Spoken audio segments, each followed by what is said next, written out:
আল্লাহ রাব্বুল ইজ্জত ওয়াল জালাল বললেন, ইন্না আনজালনাহু ফি লাইলাতিল কদর ওয়া মা আদরাকা মা লাইলাতুল কদর লাইলাতুল কদরি খায়রুম মিন আলফি শাহর। আল্লাহ রাব্বুল ইজ্জত ওয়াল জালাল বললেন, নিশ্চয় আমি কুরআন নাজিল করেছি কদরের রাত্রে। আর কদরের রাত্রি সম্বন্ধে আপনি কি জানেন? আল্লাহ রসুলকে আল্লাহ বললেন, আপনি জানেন না? কদরের রাত্র হলো হাজার হাজার মাসের চাইতে দামি। কোন সুবহানাল্লাহ।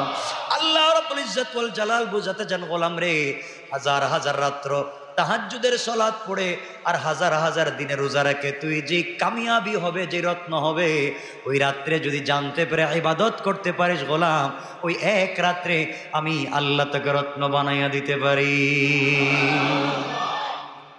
এই জন্য রাত্রকে হেলায় খেলায় কাটিয়ে দেওয়া যায়? এখনো বাকি আছে না? কয় রাত্র গেছে? কয় রাত্র বাকি আছে? এখনো সুযোগ আছে। বিশ্বাস হয় না? কারো জানা মতে লাইলাতুল কদর চলে গেছে? কেউ জানেন? কেউ জানেন না। এলে তো বাকি আছে। কিন্তু 30 রমজান পরে যে থাকবে থাকবে না চলে যাবে, এতে কোনো সন্দেহ আছে? হ্যাঁ, তাহলে 30 রমজান তো এখনো যায় না, তাহলে এখনো লাইলাতুল কদর আছে, ইনশাআল্লাহ আমরা পাবো। আল্লাহ রাব্বুল ইজ্জত ওয়াল জালাল বলছেন, এই রাত্রে আমি আল্লাহ জিবরিল আমিনকে পৃথিবীর জমিনে প্রেরণ করি। জিবরিল আমিনকে প্রেরণ করি। আল্লাহ রাব্বুল ইজ্জত ওয়াল জালাল আরো বলেছেন, আমি একবার জিবরিল আমিনের মাধ্যমে আলাদাভাবে রাসূল পাকের কাছে তারিখটা জানিয়ে দিয়েছিলাম, এত তারিখে লাইলাতুল কদর হবে। যে কথা প্রথমে বলেছিলাম আমার বন্ধুগণ, আল্লাহ পাক রব্বুল ইজ্জত ওয়াল জালাল বিশ্ব নবীকে লাইলাতুল কদরের তারিখ জানিয়ে দিয়েছিলেন জিবরিল আমিনের মাধ্যমে। তারিখটা জানার পরে বিশ্ব নবী খুশি হয়ে বাহিরে আসলেন, কাপড় পরলেন, আতর লাগালেন, আনন্দিত হয়ে গেলেন। আমি আজকে লাইলাতুল কদরের রাত সম্পর্কে জানি, তারিখও জানি। আমার উম্মতকে বলবো তারা এই রাত্রে ইবাদত করবে, কোনোদিন জাহান্নামে যাবে না। বিশ্ব নবী নসিহত করার জন্য সাহাবায়ে কেরামের কাছে মদিনার মসজিদে প্রবেশ করলেন। মসজিদে ঢুকে দেখেন সাহাবায়ে কেরাম বিতর্কে লিপ্ত, ঝগড়ায় লিপ্ত। বিশেষ একটা কাজ নিয়ে তারা ঝগড়া করতেছেন, সেটা হচ্ছে তাকদীর। তাকদীর নিয়ে সাহাবায়ে কেরাম তর্কে লিপ্ত হয়ে গেছেন। রাসূল পাক সাল্লাল্লাহু আলাইহি ওয়াসাল্লাম এত রাগান্বিত হয়ে গেলেন, তার চেহারা মুবারক রক্তিম বর্ণ হয়ে গেল। তিনি নসিহত স্বরূপ বললেন, খবরদার, তকদির নিয়ে তোমরা বিতর্কে লিপ্ত হয় না, তকদির সম্পর্কে কোনরূপ আলোচনা করবে না, কারণ তকদির সম্পর্কে জানেন একমাত্র কে?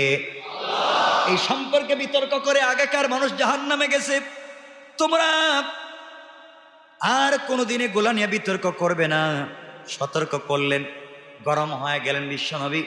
এইভাবে আনারকে আনারের দানা চিনেননি? আনারের দানা, ডালিমের দানা। ডালিমের দানা দেখবেন হাতে নিলে লাল হয়ে যায়। আল্লাহর রাসূলের চেহারা মোবারক মনে হয় ডালিমের দানা কেউ ছিটিয়ে দিয়েছে, এমন রক্তিম লাল হয়ে গিয়েছিল। রাগ করে ফেললেন। রাগ করে তার সাহাবায়ে কেরামকে যখন সতর্ক করলেন, কিন্তু রাসূল পাক সাল্লাল্লাহু আলাইহি ওয়াসাল্লাম সতর্ক করতে গিয়ে জিবরিল আমিন লাইলাতুল কদরের যে তারিখটা বলেছিলেন সেই তারিখ ভুলে গেছেন। সুবহানাল্লাহ বলেন না?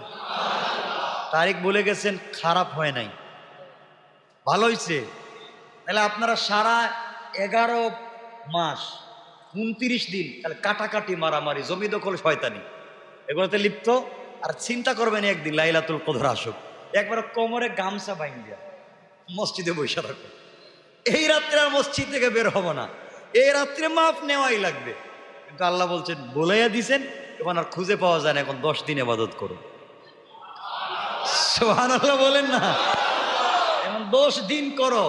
সে পাক ভুলে গেছে, কিন্তু ভুলে যাওয়ার পরে তিনি 21, 25, 27, 29 কোন একটা তারিখ বলছে কিন্তু মনে নাই। রাসূল বলছেন আমার সম্ভাবনা। এই পরে রাসূল বলে, শোনো, তোমরা শুধু ঝগড়া বিবাদ করতেছো, কি বলতে চাইছিলাম সব ভুলে গেছি। সাহাবায়ে কেরাম বলেন, ইয়া রাসূলুল্লাহ কি বলতে চাইছিলেন? আর কি বলবো, লাইলাতুল কদরের তারিখ আমার জিব্রাইল বইলা গেছিল, তা বলতে চাইছিলাম তোমরা তর্কে। সাহাবায়ে কেরাম সেজদায় পড়ে হারে কপাল খাইছি আমরা নিজেরা, কপাল খাইছি, করলামটা কি, বিপদে পড়লাম। রাসূল বলেন শোনো, যা হয়েছে হয়েছে, এবার শোনো, সব ঠান্ডা, সব ঠান্ডা। রাসূল বলেন শোনো, তাহাররু লাইলাতুল কদরি ফিল উইত্রি মিনাল আশরিল আওয়াখির মিন রমাদান। আমি তারিখ জানি না, কিন্তু আমি বলতেছি বেজুর হওয়ার কথা। তোমরা রমজানের শেষ দশকের বেজুর রাত্রগুলাকে তোমরা লাইলাতুল কদর তালাশ করো। যদিও তারিখ ভুলে গেছি, কিন্তু বেজুর রাত্রই হবে। এই 5টা বেজুর রাত্র তালাশ করো, তোমরা রাত্র পাওয়া যাবে। সুতরাং আমরা 10 দিন 10 রাত্র না পারি, 5 রাত্র তো পারবো, তাও পারবো না, পারবো।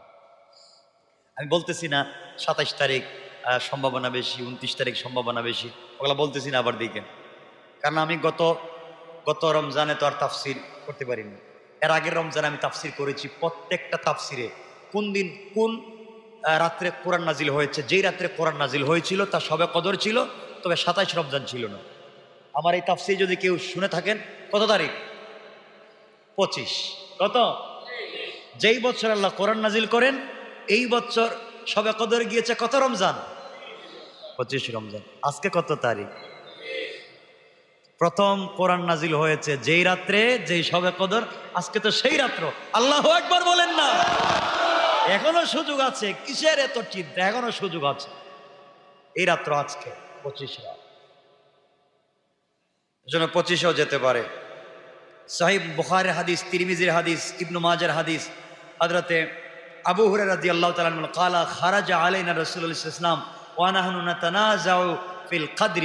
সাহাবায়ে রাসূল পাক বাইর হইলেন, তার চোয়ালের উপর আনারের দানা রস ছিটিয়ে দিলে যেমন হয় এমন হয়ে গেছিল।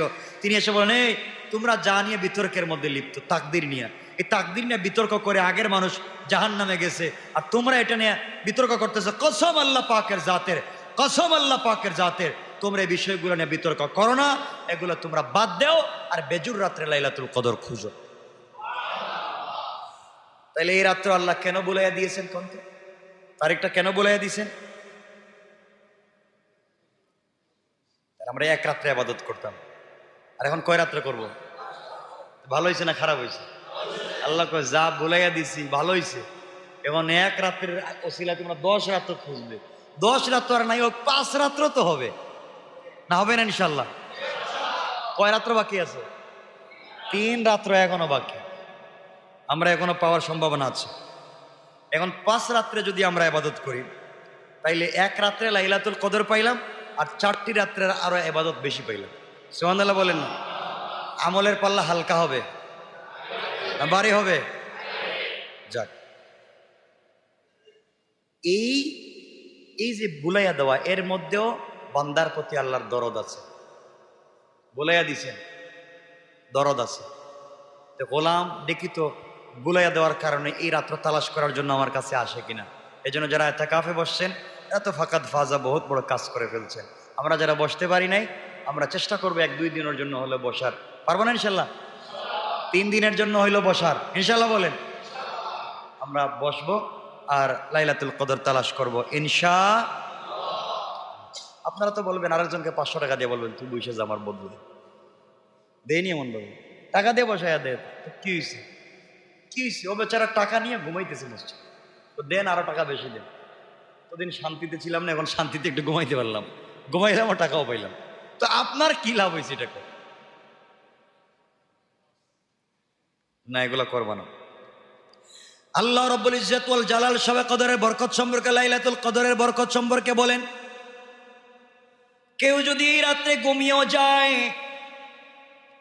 আর ওই লোকটা ইশার নামাজ জামাতে আদায় করে, ফজরের সালাত জামাতে আদায় করে, এই 2 ওয়াক্ত নামাজ যদি জামাতে আদায় করে, আর ওই রাত্রে যদি লাইলাতুল কদর হয়ে যায়, তাহলে গোটা রাত্র ইবাদতের সওয়াব ওই গোলাম পেয়ে যাবে। আরো সহজ করে দিলাম, কেউ যদি লাইলাতুল কদরের রাত্রে ইশার জামাতে আদায় করে, ইশার সালাত আর ফজরের সালাত জামাতে আদায় করে বাকি রাত্র ঘুমিয়ে যায়, আল্লাহ রসুল বলেছেন ঘুমিয়ে যেতে পারে, কিন্তু তার আমল নামায় জিবরিল আমিনের সঙ্গের ফেরেশতারা লাইলাতুল কদরের সওয়াবটা লিখে দেয়। এজন্য আমার বন্ধুগণ, এখনো সুযোগ আছে, আমরা যেন আজকে যারা যারা ইশার সালাত জামাতে আদায় করবেন, চেষ্টা করবেন ফজরের সালাতটা জামাতে আদায় করতে। লাইলাতুল কদর হয়ে যাওয়ার সমূহ সম্ভাবনা আজকের রাত্রে আছে। আল্লাহ কবুল করে ফেললে আমরা মাপ পেয়ে যাবো। কোন সুবহানাল্লাহ। আমার বন্ধুগণ, এই জন্য আল্লাহ রাব্বুল ইজ্জত ওয়াল জালাল বললেন, ওই রাত্রে আমি আল্লাহ তানাজ্জালুল মালাইকা ওয়ার রূহু ফিহা বিইজনি রাব্বিহিম মিন কুল্লি আমর। আল্লাহ রাব্বুল ইজ্জত ওয়াল জালাল বললেন, ওই রাত্রিতে আমি আল্লাহ ফেরেশতাগণ, রূহ শহর রূহ মানে জিবরিল আমিন, প্রত্যেককে কাজে তাদের রবের অনুমতি ব্যতীত অনুমতি নিয়ে তারা দুনিয়া আগমন করেন। সালামুন, শান্তি আর শান্তি, হিয়া হাত্তা মাতলাইল ফজর, ফজরের আজান পর্যন্ত আল্লাহর স্পেশাল গোডাউন থেকে রহমত নাজিল হতে থাকে। স্পেশাল গোডাউন থেকে শুধু রহমত নাজিল হতে থাকে, রহমত বর্ষণ হতে থাকে। এই জন্য আমরা এই রহমত পাওয়ার দরকার আছে না নাই? কদর মানে হচ্ছে সম্মান। কদর মানে কি? সম্মান। রমজানের সম্মান, রমজান মাস এমনিতেই সম্মানী, তার কদরের মাধ্যমে আরো সম্মানী, কোরআন নাজিলের মাধ্যমে আরো সম্মানী। আল্লাহ রাব্বুল ইজ্জত ওয়াল জালাল আমাদের সবাইকে কবুল করুক। সবাই পড়েন আমিন। আর রাসূল পাক বলছেন, হাদিসের মধ্যে এসেছে বাইহাকি, ইদা কানা লাইলাতুল কদর নাযালা জিবরাইল ফি কাবকাবাতিন মিনাল মালাইকা ইউসাল্লুনা আলা কুল্লি কাইমিন আও কাঈদিন ইয়াজকুরুল্লাহ আযজা ওয়া জাল। যখন শবে কদর হয় তখন জিবরিল আমিন একটা বিশাল জামাত নিয়ে ফেরেশতাদেরকে নিয়ে দুনিয়া অবতীর্ণ হন। তারা আল্লাহ পাকের ইবাদতে দাঁড়িয়ে থাকা, বসে থাকা বান্দাদের উপরে আল্লাহর স্পেশাল গোডাউন থেকে রহমত নাজিল করতেই থাকে।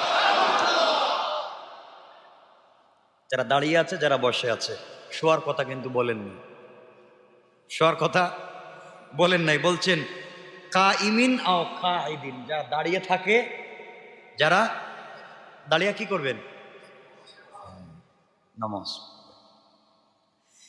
এরপরে আমার নবী আরো বলেছেন, বুখারীর হাদিস, মুসলিম শরীফের সহিহ হাদিস, বিশ্বনবী বলেছেন, মান কামা লাইলাতাল কদরি ঈমানাও ওয়া ইহতিসাবা গুফিরা লাহু মা তাকদ্দামা মিন যামবিহি। যে ব্যক্তি ঈমানের সাথে সওয়াবের নিয়তে শবে কদরের রাত্রি জেগে ইবাদত করলো, আল্লাহ পাক রব্বুল ইজ্জত ওয়াল জালাল তার পিছনের সমস্ত গুনাহগুলোকে maaf করে দেন। তাকাদ্দামা মিন যামবি, পিছনের সমস্ত গুনাহ। একজনের বয়স 80 বছর। কত বছর? 80 বছর বয়সে এসে শবে কদরের রাত্রি ইবাদত করতেছে, পিছনের পুরা 79 বছরের গুনাহ মাফ। এই সুযোগ আর পাইবেন?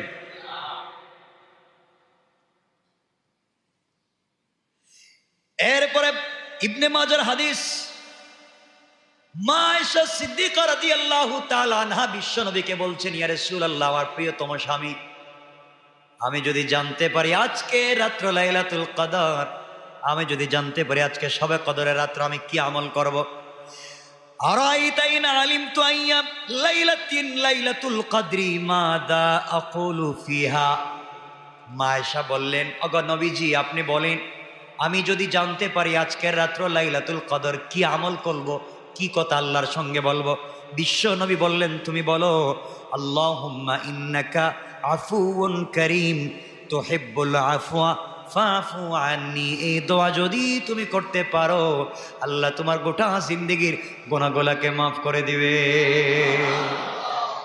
সুতরাং আমার সঙ্গে পড়েন, আল্লাহুম্মা ইন্নাকা আফুউন কারীম তুহিব্বুল আফওয়া ফাফু আন্নি ইয়া কারীম। এর অর্থ হচ্ছে, আপনি ক্ষমাশীল, আপনি দাতা, ক্ষমা করতে ভালোবাসেন, হে আল্লাহ আজকে আমাদেরকে ক্ষমা করে দিন। এই মাস হচ্ছে বান্দার সঙ্গে আল্লাহর সম্পর্কের মাস। এই মাসে আমরা এভাবে ইবাদত করি যে আল্লাহ রাব্বুল ইজ্জতুল জালাল বলেন, যে ব্যক্তি, যেমন আল্লাহ বলছেন কাদ আফলাহা মান তাযাক্কা ওয়া যাকারা ইসমা রাব্বিহি ফাসাল্লা। আল্লাহ বুঝাতে চান যে ব্যক্তি যাকাত দিয়ে সম্পদকে পবিত্র করেছে। কোন মাসে? রমজানে। যে ব্যক্তি যাকাত দিয়ে তার সম্পদকে পবিত্র করেছে এবং রোজা রেখে দেহ এবং মনকে পবিত্র করেছে। যে ব্যক্তি যাকাত দিয়ে সম্পদকে পবিত্র করেছে এবং রোজা রেখে দেহ ও মনকে পবিত্র করেছে, ওই লোকটা আল্লাহর জিকির করতে করতে যখন ঈদগাহে যায় এবং ঈদের 2 রাকাত নামাজ পড়তে পারে, আল্লাহ বলছেন সে কামিয়াব। সে ঈদগাহ থেকে যখন ফিরে আসে তখন যেন মায়ের পেট থেকে সন্তান ভূমিষ্ঠ হলে যেমন নিষ্পাপ, সেও ঈদগাহ থেকে নিষ্পাপ হয়ে বাড়িতে যায়।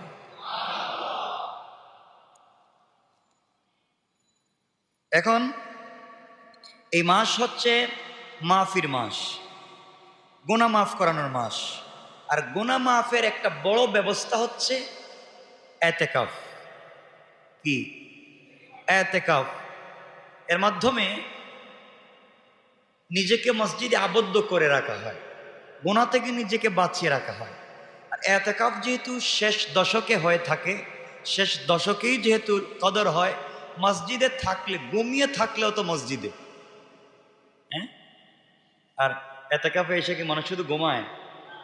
বলেন না, কোরআন পড়ে, জিকির করে, তাসবিহ পড়ে, তাহাজ্জুদ পড়ে, এর ভিতরেই তো কাটতেছে 10 দিন। আর এই 10 দিনেই তো কদর যায়, যায় না? তাহলে যারা বাহিরে থাকে আর যারা এতেকাফে থাকে, তাদের মধ্যে লাইলাতুল কদর সব থেকে বেশি পাওয়ার সম্ভাবনা কাদের? এত তো কোনো সন্দেহ নাই না। বাইরে থাকলে আমরা আড্ডায় থাকতে পারি, ঘুমিয়ে থাকতে পারি।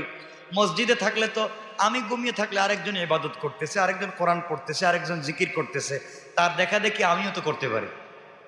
ঠিক আছে ইনশাল্লাহ? আচ্ছা, একটা নির্দিষ্ট স্থানে আল্লাহর জন্য নিজেকে আবদ্ধ করে রাখাকে এতেকাফ বলে। আচ্ছা, এতেকাফের অর্থ হলো একটা নির্দিষ্ট স্থানে কোনো একটা জায়গায় নিজেকে আবদ্ধ করা। শরীয়তের পরিভাষায় এতেকাফ হচ্ছে রোজা সহ মসজিদে কমপক্ষে দিবারাত্রি, মানে একদিন অবস্থান। কি সহ? তাহলে এতেকাফ করতে হলে কি রাখা লাগবে? রোজা ছাড়া যদি কেউ আসে, মানে রমজানের পরেও এতেকাফ করে না অনেকে, এই এতেকাফ অবস্থায় খুব মনোযোগ দিবেন কথাগুলা, এরপরে আমরা ইনশাআল্লাহ সংক্ষেপ করব। এই সময়ের মধ্যে শরঈ জরুরত ব্যতীত যারা এতেকাফে বসবেন, শরঈ জরুরত ব্যতীত মসজিদের বাহিরে যেতে পারবেন না। এখন শরঈ জরুরত ছাড়া মসজিদে বাহিরে যাওয়া যাবে না। সিগারেট খাওয়া, এটা কি শরীয়তের কোনো কাজ? খাওয়ার জন্য বাহিরে যাওয়া? বলেন না। এখন তাইলে বলবেন তাইলে মসজিদে খাওয়া শুরু করে দিবেন না, এটা বাদ দিতে হবে। বাদ, মানে শরঈ কারণ ছাড়া মসজিদের বাহিরে যাওয়া যাবে না। অনেকে আছে ওয়াশরুমে গিয়ে সিগারেট খায়, নাই? বাংলাদেশের কথা বলতেছি, দেখতেছে ইফতার করছে, এখন ভাল লাগে না, একটা সিগারেট নিয়ে চলে গেছে ওয়াশরুম। এটা কি কোনো কাজ হইল? ভালো না। তাইলে আপনাকে রোজাও পরিবর্তন করতে পারে নাই, এতেকাফও আপনাকে পরিবর্তন করতে পারে নাই। সুতরাং শরঈ জরুরত হলো অজু করা, ইস্তেঞ্জা করা। অজু, ইস্তেঞ্জা এগুলো শরঈ কারণ। কেউ নিজের আত্মীয় স্বজন মারা গেছে, এমন কেউ যার জানাজায় যাওয়া একবারে আপনার জন্য জরুরি, যদি যেতে হয় তাহলে কথা না বলে যেতে পারবেন, কারোর সাথে কথা বলা যাবে, ঠিক আছে? এছাড়া কোনো কাজে মসজিদ থেকে বের হতে পারবেন না। বাসস্থান থেকে বাসা তো যাওয়া যাবে, তাহলে এতেকাফ কিসে? আমরা তো চলে যাই মনে হয়, বলেন না? যায়, অনেকে যায়। মসজিদ থেকে যেতে পারবো না এবং খাবার মসজিদে এনে দিতে হবে। এখন এই সময় নাই যে কেউ নাই, কেউ খাবার আইনা দেওয়ার মতো নাই, আমি নিজে গিয়ে খাবার আনতে হবে, এটা কি আছে এখন বাংলাদেশে? নাই। সুতরাং অন্য কেউ খাবার নিয়ে আসতে হবে, নিয়ে যেতে হবে, দিতে হবে, তার নামই হবে এতেকাফ। এগুলা ছাড়া যদি দেখা যায় এখন এখানে বসে আমরা গল্প করতেছি, বিভিন্ন মসজিদ দেখবেন গল্প গুজব বাহিরে চলে, গল্প করবেন কোরআন হাদিস ভিত্তিক, মাসআলা মাসাইল নিয়ে আলোচনা করেন, এটাই। সুতরাং এভাবে এতেকাফ করতে হবে। এতেকাফ হচ্ছে 3 প্রকার। কয় প্রকার? 3 প্রকারের এতেকাফ। 1 নাম্বার হচ্ছে নফল, 2 নাম্বার সুন্নতে মুআক্কাদা আলাল কিফায়া, 3 নাম্বার হচ্ছে ওয়াজিব। নফল এতেকাফ হচ্ছে 1 দিনের জন্য এতেকাফ করা, 1 সময়ের জন্য, 1 মিনিটের জন্য এতেকাফ করা, মানে যে কোনো সময় আপনি মসজিদে আসছেন এতেকাফের নিয়ত করবেন। পারবেন আমরা ইনশাল্লাহ? নফল এতেকাফ। আর এতে অনেক সওয়াব আছে। সুন্নতে মুআক্কাদা কিফায়া হলো রমজান মাসের শেষ 10 দিনের এতেকাফ। এই এতেকাফ রাসূল পাক সাল্লাল্লাহু আলাইহি ওয়াসাল্লাম অনেক তাগিদ দিয়েছেন, এতেকাফ করতে বলেছেন, নিজে এতেকাফ করেছেন। একবার বিশেষ কারণে এতেকাফ ছুটে গিয়েছিল, পরে তিনি কাজা করেছেন। আর এই এতেকাফ ছুটলে গুনাহ হবে। যদি মহল্লার মধ্যে দেখা যায় কেউ এতেকাফ করে না, তাহলে পুরো মহল্লাবাসী গুনাহগার হবেন। মহল্লাতে কিছু লোক এতেকাফ করে লাগবে। এতেকাফের শুরু হয় কোন দিন? 20 রমজান আসরের পর, সূর্য অস্ত যাওয়ার আগেই আমরা মসজিদে প্রবেশ করতে হবে, এবং ঈদের চাঁদ দেখার পরে পরে এতেকাফ থেকে বের হওয়া যেতে পারে। চাইলে চাঁদ দেখেছেন আপনি এতেকাফ থেকে চলে যেতে পারেন, চাইলে ঈদের নামাজ পড়ে যেতে পারেন। ঠিক আছে তো ইনশাল্লাহ? আর ওয়াজিব এতেকাফ হলো মান্যতের এতেকাফ। যেমন আপনি বলছেন যে আমার অমুক কাজ যদি হয়, আমি যদি পরীক্ষায় এবার ভালো রেজাল্ট করি, আমি এতেকাফ করব, আপনার জন্য ওয়াজিব, আপনার জন্য ওয়াজিব। আমি যদি ব্যবসায় এবছর 1 কোটি টাকা লাভ করি, আমি 5 দিন এতেকাফ করব, আপনি বললেন, এগুলো হচ্ছে ওয়াজিব। এর জন্য আপনাকে এতেকাফ করতে হবে আল্লাহর ওয়াস্তে, আপনি এতদিনের জন্য এভাবে এতেকাফ করতে হবে। এখন আমাদের সামনে এতেকাফের কয়েকদিন বাকি রয়েছে। রাসূল পাক সাল্লাল্লাহু আলাইহি ওয়াসাল্লাম বলছেন, যারা এতেকাফ করে তারা সবসময় গুনাহ থেকে দূরে থাকে। সুবহানাল্লাহ বললেন। তাদের আমলনামায় নেকি সবসময় লেখা হতেই থাকে, অটোমেটিক লেখা হতে থাকে। এবং মসজিদে থাকবার কারণে যারা বাহিরে যেতে পারে না, আত্মীয় স্বজনকে দেখতে পারে না, রোগীর খিদমত করতে পারে না, মা বাবার খিদমত করতে পারে না, ওয়াজ নসিহতে যেতে পারে না, তারা যখন মসজিদে বসা থাকে, তখন যারা ওয়াজ নসিহতে যায়, রোগীর খিদমত করে, মা বাবার খিদমত করে যে সওয়াব পায়, এতেকাফে বসে থাকার কারণে সেই সওয়াব তারাও পায়।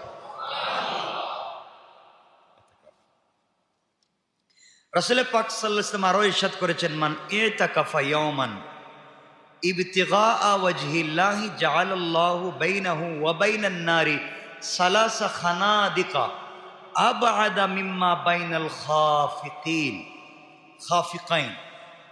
রাসূল পাক সাল্লাল্লাহু আলাইহি ওয়াসাল্লাম বলছেন, যে ব্যক্তি আল্লাহর সন্তুষ্টির জন্য একদিন ইতিকাফ করবে, খুব মনোযোগ দিবেন, যে ব্যক্তি আল্লাহ পাকের সন্তুষ্টির জন্য একদিন ইতিকাফ করবে, আল্লাহ তাআলা তার জন্য জাহান্নামকে 3 খন্দক দূরে সরাইয়া দিবেন। সবাই পড়েন। যে ব্যক্তি আল্লাহ পাককে সন্তুষ্ট করার জন্য মাত্র একদিন ইতিকাফ করবে, আল্লাহ তার থেকে জাহান্নামকে 3 খন্দক দূরে সরাইয়া দিবেন। কারণ খন্দক তো আপনারা বুঝেন না। এখন 3 কয় খন্দক? 1 খন্দকের দূরত্ব হচ্ছে জমিন থেকে আসমান পর্যন্ত। কয় খন্দক? 1 খন্দকের দূরত্ব আসমান জমিনের দূরত্বের মতো। এখন 3 খন্দক, 3 জমিন 3 আসমান। সুবহানাল্লাহ বললেন না? কয় দিনের ইতিকাফ? আপনারা কয়দিন করবেন? 10 দিন। তাহলে কত হইল? 3 10 জাহান্নাম আর দেখাই যাবেন। আলহামদুলিল্লাহ বলেন না? আরো জোরে পড়েন না আলহামদুলিল্লাহ। 30 খন্দক দূরে, 30 খন্দক দূরে যদি হয় জাহান্নাম, আর 1 খন্দক 1 আসমান থেকে জমিন পরিমাণ, তখন কত হাজার হাজার হাজার হাজার কোটি কোটি কোটি কোটি মাইল দূর থেকে জাহান্নাম থাকবে ইতিকাফকারীর। বুঝতে পারতেছেন? এই ইতিকাফে আসলে ইতিকাফের আদাব রক্ষা করে যদি কেউ ইতিকাফ করে, রাসূল পাক সাল্লাল্লাহু আলাইহি ওয়াসাল্লাম বলছেন তার জন্য জাহান্নামে আর কোনোদিন যাওয়া লাগবে না। এজন্য আমরা এবার যারা এতেকাফ করতে পারিনি বিভিন্ন কারণে, আমরা আগামীতে এতেকাফে বসবো। সবাই বলেন আর বহুত ফজিলত আছে এতেকাফ। যাক, রাসূল পাক সাল্লাল্লাহু আলাইহি ওয়াসাল্লাম বলছেন এতেকাফ কিন্তু ফরজ না, ওয়াজিবও না। এই যে রমজানের এতেকাফ ফরজ না, ওয়াজিব না, কিন্তু এই এতেকাফের কথা আল্লাহ কোরআনে বলছেন। এত আসতে বললেন আল্লাহ কোরআনে কারিমে সূরা বাকারায় 187 নম্বর আয়াতে বলছেন ওয়ালা তুবাশিরুহুন্না ওয়া আনতুম আকিফুনা ফিল মাসাজিদে, তোমরা মসজিদে এতেকাফরত অবস্থায় যখন থাকো তখন স্ত্রীর সাথে মেলামেশা করো না। আল্লাহ রসুল আল্লাহ কথা দিয়ে বুঝাইতে চান যে যারা এতেকাফে থাকে তোমরা যেন পরিবার থেকে দূরে থাকো। পরিবার থেকে যখন দূরে থাকলে এতেকাফের কারণে মনে করো না সবাই দূরে, আমি কিন্তু কাছে আছি। পরিবারকে দূরে সরাইয়া দিছি, এর অর্থ হলো আমি গোপনে তোমাদের সাথে কিছু কথা বলতে চাই, কেউ যেন না জানে। সুবহানাল্লাহ বলেন। তোমাদের সাথে বিশেষ কিছু আমল করব, কেউ যেন না বুঝে, এই জন্য সবার থেকে দূরে সরাইয়া কাছে আনছি। সুবহানাল্লাহ বলেন। এজন্য এতেকাফ। যাই হোক, এই আয়াতের অংশে আল্লাহ বোঝাতে চাইলেন এতেকাফের কথা। যাই হোক, বিভিন্ন আলোচনা করেছেন, আমরা সেদিকে যাব না। তাহলে শেষ 10 দিনের এতেকাফের অনেক গুরুত্ব রয়েছে। রমজান মাসে যে আলোচনা আল্লাহ করেছেন কোরআনে কারিমে রমজান সম্পর্কে, ওই আয়াতের ভিতরে সূরা বাকারার 187 নম্বর পূর্ণাঙ্গ আয়াত আল্লাহ বলছেন উহিল্লা লাকুম লাইলাতাস সিয়ামির রাফাসা ইলা নিসাইকুম হুন্না লিবাসুল লাকুম ওয়া আনতুম লিবাসুল লাহুন্না আলিমাল্লাহু আন্নাকুম কুনতুম তাখতানুনা আনফুসাকুম ফাতাবা আলাইকুম ওয়া আফা আনকুম। এই আয়াতের মধ্যে আল্লাহ বলছেন ফালআন বাশিরুহুন্না ওয়াবতাগু মা কাতাবাল্লাহ। লম্বা আয়াত। আল্লাহ এই আয়াতে রমজানের কথা আলোচনা করতে করতে ইতিকাফের কথা বলেছে। আল্লাহ বোঝাতে চাইলেন এই আয়াতে যে রমজান রোজার রাত্রে তোমরা স্ত্রীদের সাথে মেলামেশা করা হালাল, স্ত্রী তোমাদের পোশাক স্বরূপ, তোমরা স্ত্রীদের পোশাক স্বরূপ, কিন্তু দিনের বেলা হারাম, দিনের বেলা হারাম। লম্বা আলোচনা এই আয়াতে করেছেন আল্লাহ, আমরা সেদিকে যাব না। শেষ দিকে এসে বলছেন তোমরা ইতিকাফরত অবস্থায় স্ত্রীদের থেকে দূরে থাকো। এই আয়াতে আল্লাহ রাব্বুল ইজ্জতুল জালাল আরো অনেক কথা বলেছেন। আরেক জায়গায় আল্লাহ বলেছেন সূরা বাকারার এই আয়াতে কুলু ওয়াশরাবু হাত্তা ইয়াতাবায়্যানা লাকুমুল খাইতুল আবিয়াদু মিনাল খাইতিল আসওয়াদি মিনাল ফাজর, যে সেহরি আমরা কখন খাবো। আল্লাহ প্রথমে সেহরি খাওয়ার সময়টা আমাদেরকে বলছে। আগে কি দড়ি ছিল, মাইক ছিল, কেউ ডাইকা আমাদেরকে বলতো যে রসুলের জমানাত উঠো, টাইম হয়েছে 3টা 4টা 5টা, বলছে কেউ? তাইলে ওই সময় আল্লাহ পাক বলছেন তোমরা পানাহার করো যতক্ষণ না রাতের কালো রেখা থেকে ভোরের সাদা রেখা দেখা যায়। মানে রাতের কালো অংশ যাওয়ার পরে যখন সাদা অংশ দেখা যাবে ততক্ষণ পর্যন্ত, মানে সুবহে সাদিক পর্যন্ত তোমরা খাও। এভাবে ছিল নিয়ম। এইভাবে আল্লাহ রাব্বুল ইজ্জতুল জালাল মানুষকে রোজা রাখার কথা বলছেন। যাই হোক, এখন আগে এক সময় যখন রোজা রাখা হতো আমাদের ইসলাম আসার আগে, মানে নবী আসার আগে, অন্যান্য ধর্মে যখন রোজা ছিল তখন রোজা রাখলে খাওয়া দাওয়া না, একবার। কয়বার খান? ইফতার অথবা সেহরি একবার, একবার খাইছেন, আবার ঘুরে ওই টাইমে খাই। আমরা কয়বার খাই? একটা কথা বললেন, সারা রাতই তো খান, কোন 2বার খান। ইফতার থেকে যে শুরু করছিলেন সেহরির আগ পর্যন্ত আর বন্ধ হয় না মুখ, কোন একবার খান। ইসলাম আসার আগে খাবার ছিল একবার। কয়বার? একবার। তাও যদি আপনি ভুলে ঘুমাইয়া যান আর খেতে পারেন। ভুলে ঘুমাইয়া গেছেন, এই খাবারের টাইম চলে গেছে, আর খেতে পারবেন। কত কঠিন ছিল না সহজ ছিল? কঠিন ছিল। এরপরে রমজান আসার সাথে সাথে স্ত্রীকে দূরে রাখতে হবে, কাছাকাছি রাখা যাবে না। এভাবে ছিল রোজা। কত কঠিন! খাওয়া যাবে না, স্ত্রীকে কাছে রাখা যাবে না, দূরে দূরে। এভাবেই চলছিল একযুগ। ইসলাম আসার পরে তো যাই হোক খাবারের সময় নির্ধারণ হয়েছে, ইফতারের সময় নির্ধারণ হয়েছে, সব ঠিক ছিল। আর স্ত্রী কাছাকাছি থাকার অনুমতি ছিল, কিন্তু মেলামেশার অনুমতি ছিল না। রাতে এবং দিনে, রাতে এবং দিনে। এইভাবে হযরত ওমর ফারুক রাদিয়াল্লাহু তাআলা আনহু একদিন রাত্রবেলা সেহরির আগে ইফতারের পরে স্ত্রীর সাথে ভুলে মেলামেশা করে ফেলেছে, করে আল্লাহ রসুলের কাছে আসছেন তিনি। আয়েশা বলতেছেন, ইয়া রাসূলুল্লাহ হালাকতু ওয়া হালাকতু, হালাকতু ওয়া হালাকতু, ইয়া রাসূলুল্লাহ আমিও ধ্বংস হয়েছি, আরেকজনকে ধ্বংস করেছি। সাহাবায়ে কেরাম কেমন ছিল, কোনো জিনিস হয়ে গেলে সরাসরি রসুলের কাছে যাইতেন। আর আমরা তো সব কিছু গোপন রেখে, আমরা তো সব আল্লাহর বুজুর্গ, আমরা সব আল্লাহর ওলি, আমরা কোনো গুনাহই করি না। আমাদের যে অবস্থা মনে হয়, রসুলের কাছে গিয়ে বলছেন, ইয়া রাসূলুল্লাহ আমি তো এমন কাজ করে ফেলেছি, আমিও তো ধ্বংস, রোজা তো গেছে গেছে, বউরেও ধ্বংস করছে। রসুল চিন্তা করলেন, তা তো ঠিক, আল্লাহ তো এটা নিষেধ করেছেন, তুমি তা কেমনে করলে, রাত্রি কাজটা করা ঠিক হয়নি। খুব কান্নাকাটি করতেছেন কে? সাথে সাথে আল্লাহ কোরআনের আয়াত নাজিল করে দিয়েছে। আয়াত নাজিল করে আল্লাহ বলছেন, উহিল্লা লাকুম লাইলাতাস সিয়ামি রাফাসু ইলা নিসাইকুম। ইয়া রাসূলুল্লাহ ওমর কষ্ট পাচ্ছে, এই কথা শুনে, এই কাজটা করে ওমর কষ্ট পাচ্ছে, আজকের থেকে ওমরের এই কাণ্ডের ঘটনার কারণে আমি আল্লাহ গোটা তোমার উম্মতের জন্য রাত্রবেলা স্ত্রীকে হালাল করে দিল। ওমরের এই ঘটনার পর থেকে, এর আগে হালাল ছিল। দেখতেছেন সাহাবায়ে কেরামের জিন্দেগির আমল কেমন, খোলামেলা কথা বলতেন। আল্লাহ বলছেন, হুন্না লিবাসুল লাকুম ওয়া আনতুম লিবাসুল লাহুন্না। একজন আরেকজনের পোশাক, পোশাক খুলেও রাখা যায়, শরীরেও রাখা যায়।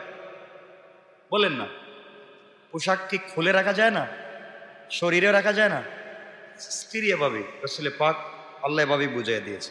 যাক, পুরুষের ইতিকাফের কথা বললাম, খুব সংক্ষেপ করে বলতেছি, আরো কথা সামনে বলবো। রমজান তো, খুব সংক্ষেপ করে কথা বলতেছি। আর এই আয়াতগুলোর তাফসীর আমি করেছি, বাকারা তাফসীর করি নাই, তাহলে তো লম্বা আলোচনা করেই ফেলেছি এগুলো সম্পর্কে। যাই হোক, মহিলারাও ইতিকাফ করতে পারবেন না? পারবেন না? পুরুষরা ইতিকাফ করবেন কোথায়, আর মহিলারা বাসায়, ঘরের একটা কোণে পর্দা টানাইয়া দিয়া, তবে এক রুমের ভিতরে নিজেকে আবদ্ধ করে রাখবেন। অজু ইস্তেঞ্জা ব্যতীত সাংসারিক কোনো কাজ করতে পারবেন? কারোর সাথে দেখা করতে, গল্প গুজব, কোরআন তেলাওয়াত, জিকির আজকার, দিনী কিতাব, কোরআন তেলাওয়াত, এগুলা করেই সময় কাটায় দিতে হবে। রোজার হুকুম নাজিল হয়েছে কত তারিখ, কোন বছরে, কি বলতে পারবেন? রোজা ইসলামের প্রথমে ছিল না, রোজা এসেছে হিজরতের দ্বিতীয় বছর। রসুল মক্কায় 10 বছর থাকার পরে যখন মদিনায় গেলেন, মদিনায় যাওয়ার দ্বিতীয় বছরে আল্লাহ পাক মুসলমানদের জন্য রোজা ফরজ করেছেন। সুবহানাল্লাহ। তখন যারা নতুন মুসলমান, তাদের জন্য রোজা রাখা কঠিন ছিল না, আমরাই রোজা রাখি না ঠিক না। আর যারা নতুন মুসলমান, তখন আরবের মানুষ, তাও গোটা দুনিয়া ইহুদি খ্রিস্টানে ভরা, ওই সময় রোজা রাখার কথা। খুব মনোযোগ দিয়ে শুনবেন, সংক্ষেপ করে বলবো। ওই সময় আসলে রোজার বিধান, রাসূল তখন সাহাবায়ে কেরাম রোজা রাখতে কষ্ট হতো। যারা নতুন মুসলমান হয়েছেন, লম্বা সময় আরবের মরুভূমি, তারা অভ্যস্ত ছিলেন না রোজা রাখায়, রোজা রাখতে কষ্ট হচ্ছে। তখন আস্তে আস্তে করে তাদের অভ্যাস গ্রহণ করা হলো, আস্তে আস্তে তাদেরকে রোজা রাখতে অভ্যস্ত করা হলো। ইসলামের বিধান হচ্ছে, ইসলামের কোনো বিধানকে হুট করে চাপাইয়া দিতে নেই। কথা বুঝতে পেরেছে? ইসলামের কোনো বিধান হুট করে চাপাইয়া দিতে নাই। যেমন একটা বিধান হচ্ছে মদ, মদ একদিনে হারাম হয় নাই, না হয়েছে?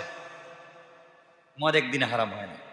একবার কোরআনের আয়াত নাজিল হলো 219 নম্বর আয়াত। আল্লাহ বললেন, ইয়াসআলুনাকা আনিল খামরি ওয়াল মাইসির। আল্লাহ বললেন, লোকে আপনাকে মদ এবং জুয়া সম্পর্কে জিজ্ঞাসা করে।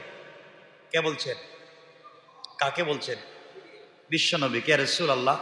মানুষ আপনাকে মদ সম্পর্কে, জুয়া সম্পর্কে জিজ্ঞাসা করে, আপনি বলুন, কুল ফীহিমা ইসমুন কাবীর। আপনি বলুন, উভয়ের মধ্যে আছে এক বিরাট ধরনের গুনাহ।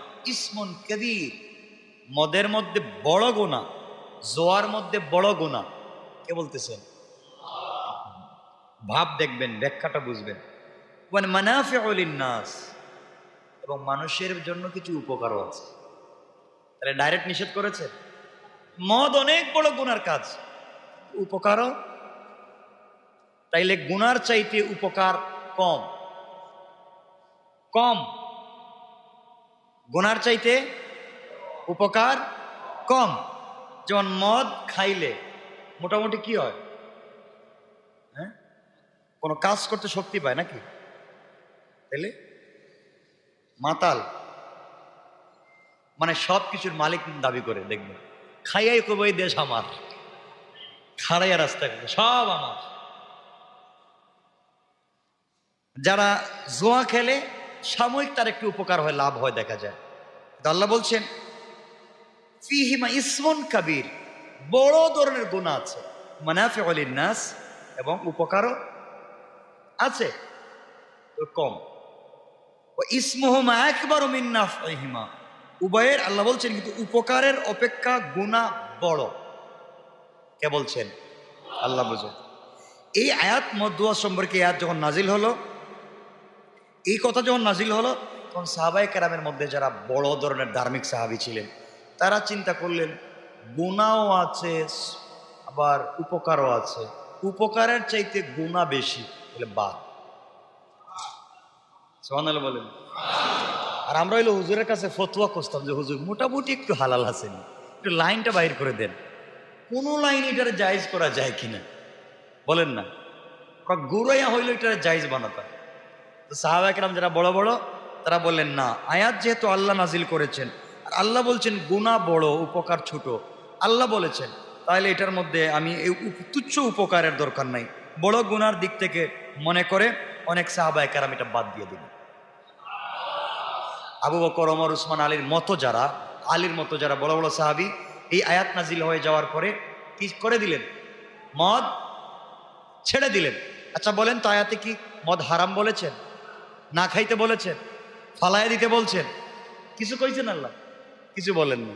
বলছেন উপকারও আছে ক্ষতিও আছে, তবে উপকারের চাইতে ক্ষতি।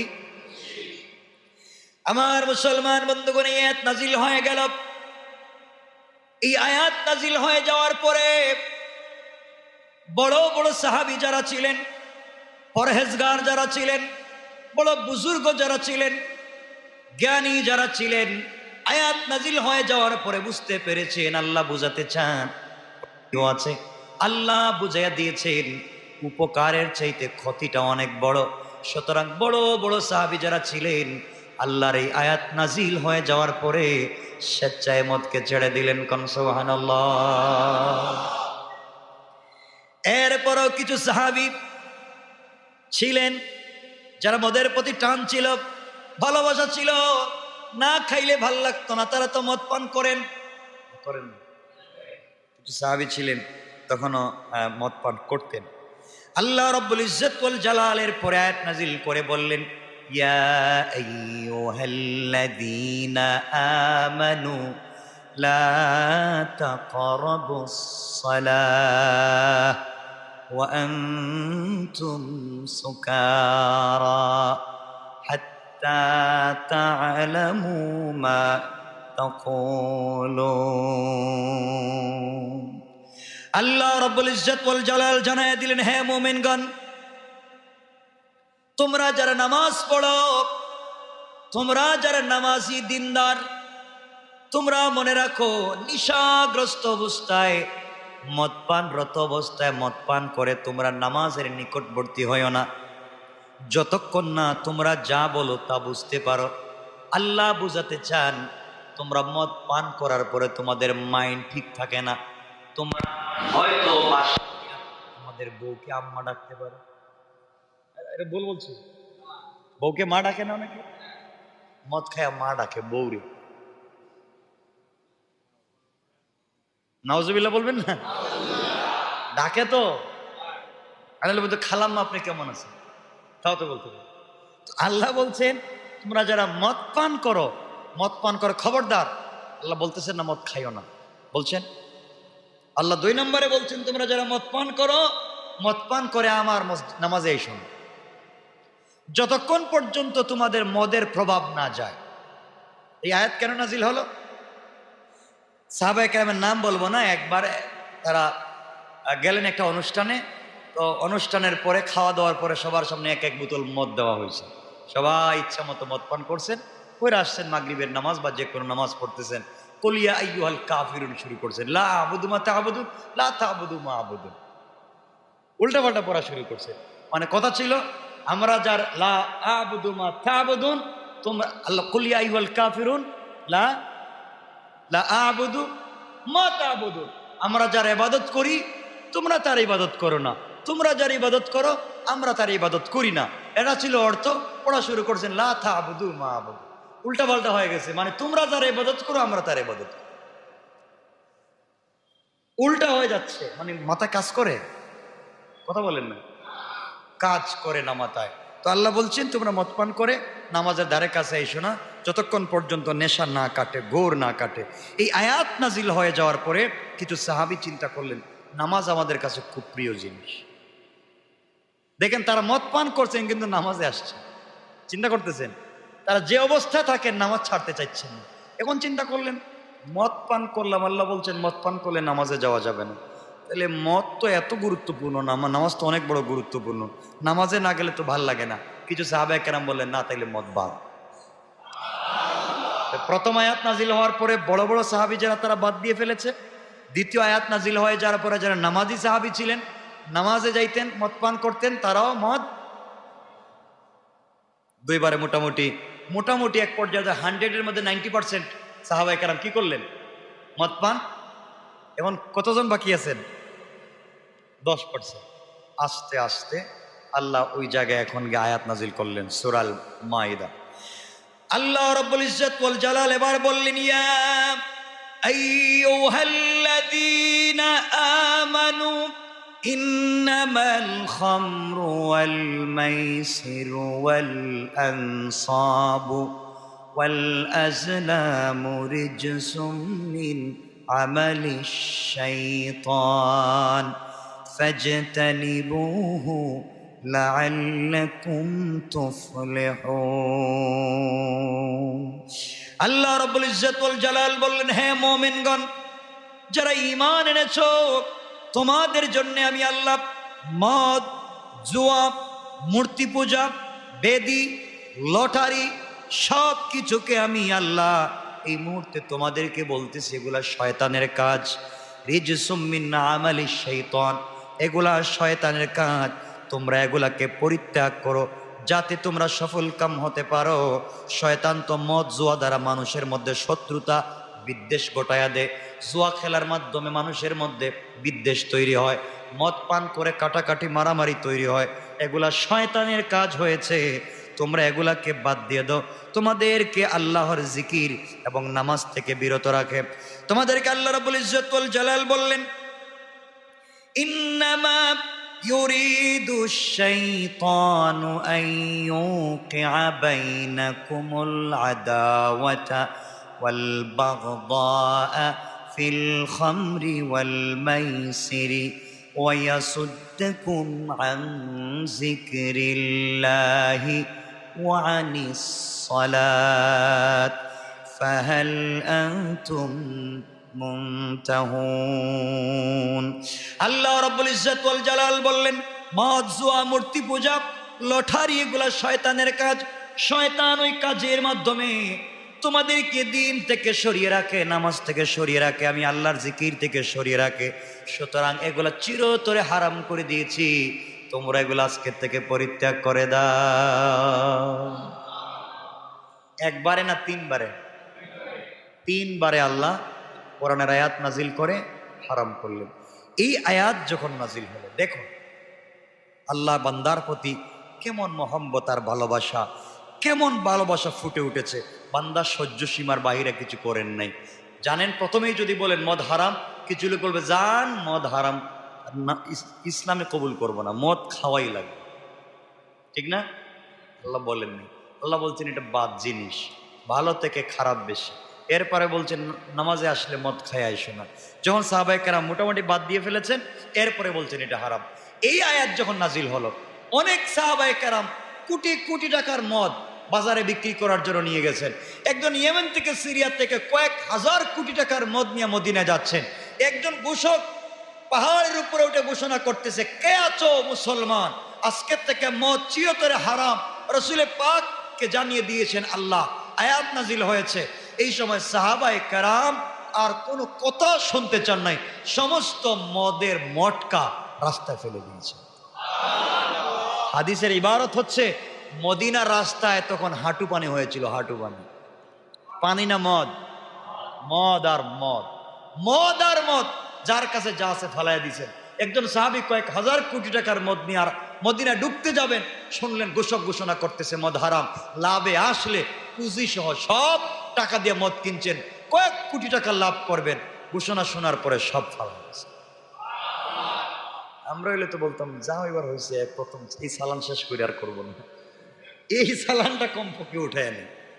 আমাদের যে কন্ডিশন, ঠিক বললাম না? সাহাবায়ে কেরাম এমন ছিলেন। সাহাবায়ে কেরাম বলছেন, না, রাসূল ঘোষণা করেছেন, আল্লাহ কোরআনের আয়াত নাজিল করেছেন, আর কোনো কথা নেই, আর কোনো কথা নেই। আল্লাহ একদিনে নিষেধ করছেন না, তিনবারে। এর মাধ্যমে বন্দার প্রতি তার মহাব্বত এবং ভালোবাসা ফুটে উঠছে, যে বন্দার সহ্য সীমার বাহিরে গেলে হয়তো মানতে নাও পারে, ঠিক না? দেখেন পুরা আয়াতে বলতেছেন, পুরা আয়াতে আল্লাহ বলতেছেন, ইন্নামাল খামরু ওয়াল মাইসির ওয়াল আনসাব, শয়তানের কাজ, ভালো মানুষের কাজ না। এগুলা বলছেন, শয়তান তোমাদেরকে নামাজে আসতে দেয় না, আমার কাছে আসতে দেয় না, দূরে রাখে। এখনো বলতেছেন না মদ হারাম। এগুলা বলতে বলতে বলতে বলতে বলতে বলতে আয়াতের একবারে লাস্ট দিকে আইসা বলতেছেন, আল্লাহ এগুলা তোমাদের জন্য হারাম। সুবহানাল্লাহ। আগে বুঝাইছেন এগুলা আমার না, এগুলা তোমাদের না, এগুলা ভালো কাজ না, এগুলা শয়তানের কাজ। বলতে বলতে আমরা বলতেছি, আচ্ছা বলেন তো, বলছি বুঝছি শয়তানের কাজ, আমরা কি করতে হবে? আল্লাহ এগুলো বাদ দিয়ে দেব। সুবহানাল্লাহ বলেন, বাদ।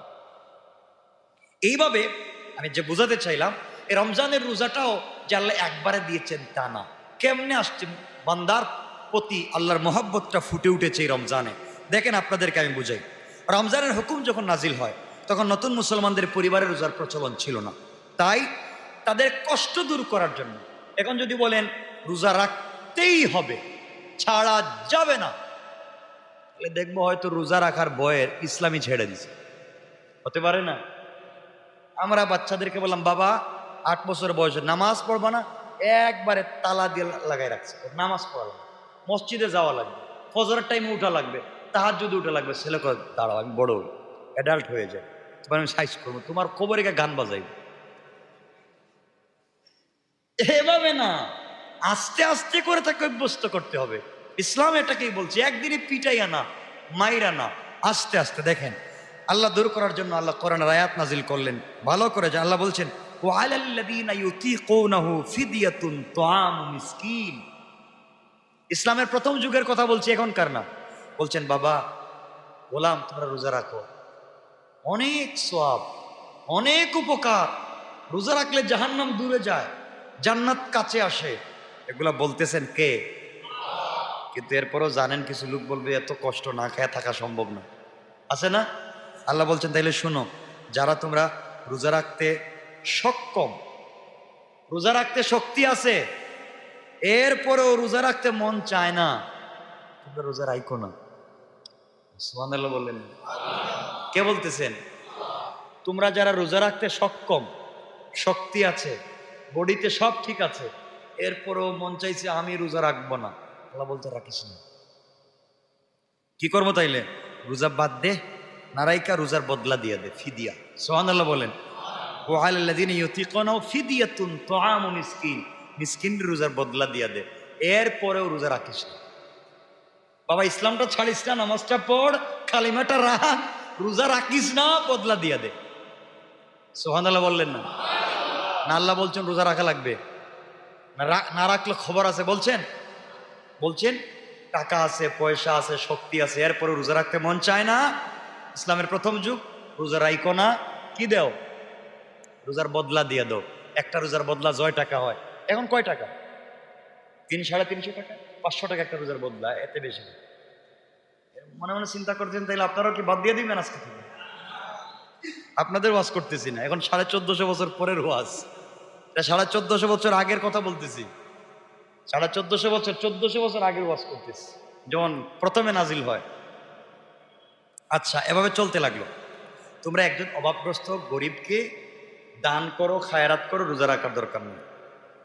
তিনি বান্দার উপর বোঝা চাপিয়ে দিলেন, মন চাইলে রোজা রাখো, না চাইলে ফি দিয়ে দাও, মন চাইলে, না চাইলে। এভাবে চলতে চলতে যেমন রোজা রাখা, কেউ রাখে 10টা রাখছে, 15টা রাখছে, 5টা রাখে নাই, 10টা রাখে নাই, এভাবে চলতেছে। এবং বড় বড় উপকারের কথা আল্লাহ রোজার মধ্যে বলতেছে, রোজা রাখলে এই হয় সেই হয়, এটা সেটা অনেক কথা বলছেন। আবার বলছেন দেখো এত ওয়াজ করতেছি রোজার ফজিলত, তো রোজার ভয়ে কিন্তু ইসলাম ছেড়া দিও না, ভালো লাগে না রোজা ছেড়া দো, কি করো, বদলা দো। এর শেষ শব্দে আল্লাহ বলছেন, যখন এগুলা বলতে বলতে কিছুদিন চলে গেল, হিম্মত পয়দা হইলো, কেউ 18টা রাখতে পারতেছে, কেউ 20টা রাখতেছে, কেউ 25টা রাখতেছে, মোটামুটি ছাড়ে, মোটামুটি রাখে, মোটামুটি আর মোটামুটি।